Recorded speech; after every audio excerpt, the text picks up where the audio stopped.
সম্পত্তির কাগজ তৈরি হয়নি, যেদিন বিএলআরও অফিসের জন্ম হয়নি, যেদিন কালেক্টর বাবু বা ডিএমদের জন্ম হয়নি, সেদিনও আমরা আমাদের নিজেদের লোকদের কবরস্থ করার জন্য, কবরস্থানের জন্য সম্পত্তি দান করেছি।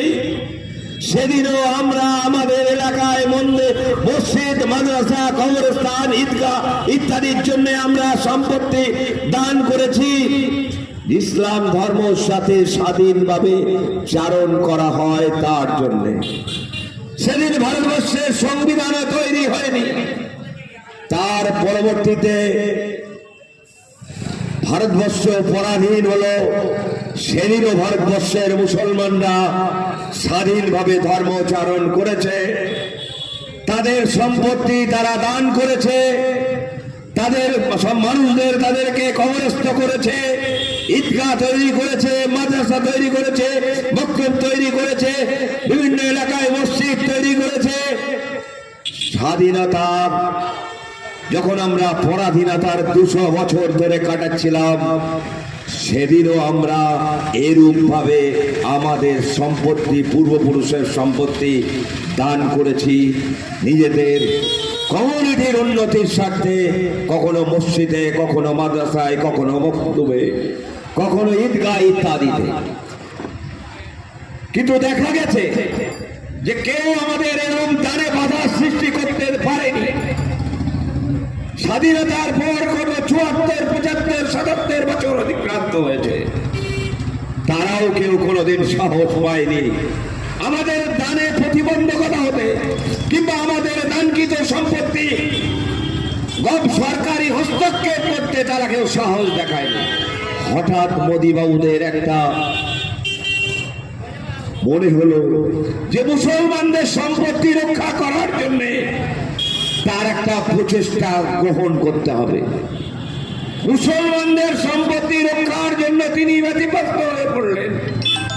কি পরিকল্পনা নিলেন? যে ওয়াকফ বিল, একটা সংশোধনী বিল আনতে হবে, যে বিলে একটা কমিটি গঠন হবে, যে কমিটির মধ্যে 2 জন অমুসলিম সদস্য থাকবেন। ভাই, হতে আপত্তি নেই, মুসলমানদের সম্পত্তি রক্ষার জন্য 2 জন অমুসলিমকে এনে সেই কমিটির সদস্য করলে যদি মনে করেন যে সম্পত্তি রক্ষা হবে, আপত্তি নেই।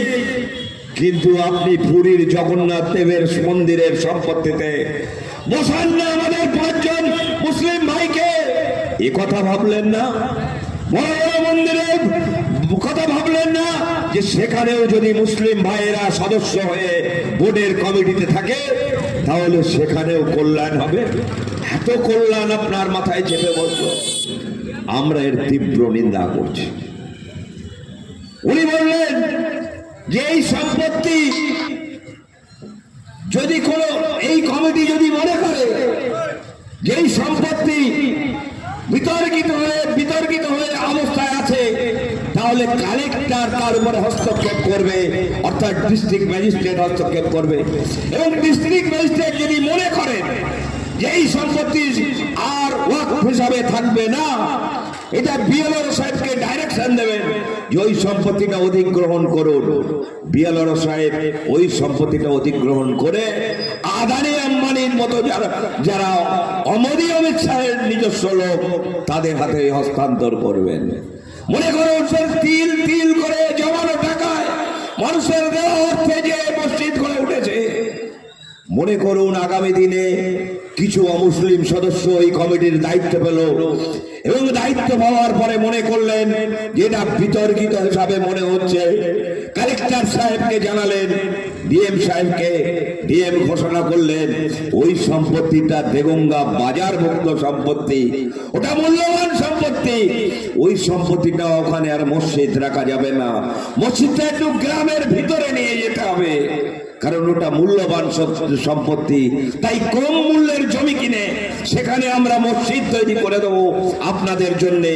ওই মূল্যবান সম্পত্তিটা কালেক্টর বাবুরা নেবে এই আদানি আম্বানি মোদী বাবুদের, অমিত শাহদের লোকেদের জন্য, সেটা তারা করবে। এই উদ্দেশ্যে এই বিল আনা হয়েছে। আমরা এর তীব্র বিরোধিতা করছি। আমরা এটা বিশ্বাস রাখি ভারতবর্ষের গণতন্ত্রের উপরে, ভারতবর্ষের সংবিধানের উপরে। সেই জন্যে ভারতবর্ষ সংবিধান তৈরি হওয়ার পরে, ভারতবর্ষ স্বাধীনতা হওয়ার পরে, ভারতবর্ষ থেকে যখন খণ্ড বিখণ্ড বাংলাদেশ পাকিস্তানের জন্ম হয়েছে, আমরা কখনো বাংলাদেশে যাওয়ার স্বপ্ন দেখিনি, আমরা পাকিস্তানে যাওয়ার স্বপ্ন দেখিনি। কারণ আমরা বিশ্বাস রাখি এই রাষ্ট্র গণতান্ত্রিক রাষ্ট্র, এই রাষ্ট্র স্বাধীন ধর্ম নিরপেক্ষ রাষ্ট্র, এই রাষ্ট্রে মানুষের স্বাধীনভাবে ধর্মচারণ করার অধিকার দেওয়া আছে। এবং এই রাষ্ট্রের এই মাটিতে আমার আপনার পিতা পিতামহ পূর্ব পরম্পরায় তারা ঘুমিয়ে আছে, এই মাটি কখনো আমরা ছেড়ে যেতে চাই না। সেই জন্য আমরা ভারতবর্ষের সংবিধানের উপরে আস্থা রেখে আমরা এই মাটি ত্যাগ করি।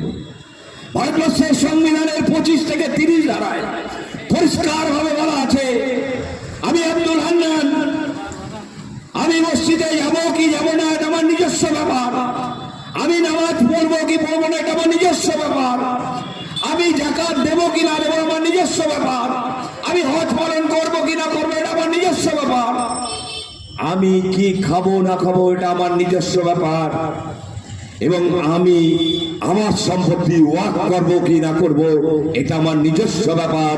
এবং এটা ভারতবর্ষের মৌলিক অধিকার, মানুষের নাগরিকদের মৌলিক অধিকারের মধ্যে একটা পড়ে। নরেন্দ্র মোদী হঠাৎ স্বাধীনভাবে ধর্মচারণ করার যে অধিকার, নাগরিকদের যে মৌলিক অধিকার, সেই অধিকারের উপর হস্তক্ষেপ করে একটা বিল আনার চেষ্টা করছেন যে ওই সম্পত্তি ভারত, কারণ মুসলমানদের তালাক বিল এনে জব্দ করা যায়নি, কাশ্মীর থেকে 370 ধারা তুলে দেওয়ার অভিন্ন দেওয়ানি বিধি চালু করার যে তাতে মুসলমানদের জব্দ করা যায়নি। তাই মুসলমানদের যে নিজস্ব সম্পদ রয়েছে, যে জমি রয়েছে পায়ের তলায়, সেই সর্ববৃহত্তর সম্পত্তি ভারতবর্ষের মাটিতে দ্বিতীয় বৃহত্তর সম্পত্তি যেটা ওয়াক সম্পত্তি, সেই সম্পত্তি যদি কেড়ে নেওয়া যায় তাহলে মুসলমানদের জব্দ করা যাবে। এর জন্যে অল ইন্ডিয়া পার্সোনাল ল বোর্ড গোটা ভারতবর্ষের বিভিন্ন প্রান্তে, কখনো রাজস্থানের জয়পুরে, কখনো ব্যাঙ্গালোরে, কখনো অন্ধ্রপ্রদেশে, কখনো তামিলনাড়ুতে তারা মিটিং করে বেড়াচ্ছেন, বড় বড় তারা প্রতিবাদ করছেন।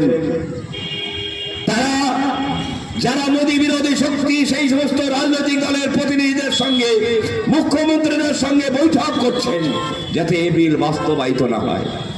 আমরা এই বাংলার মাটি থেকে জানাতে চাই, পশ্চিম বাংলার যারা ধর্মনিরপেক্ষ রাজনৈতিক দলের যারা আমাদের গণতান্ত্রিক অধিকারে যারা নির্বাচিত হয়েছেন, তাদেরও অনেক দায়িত্ব আছে।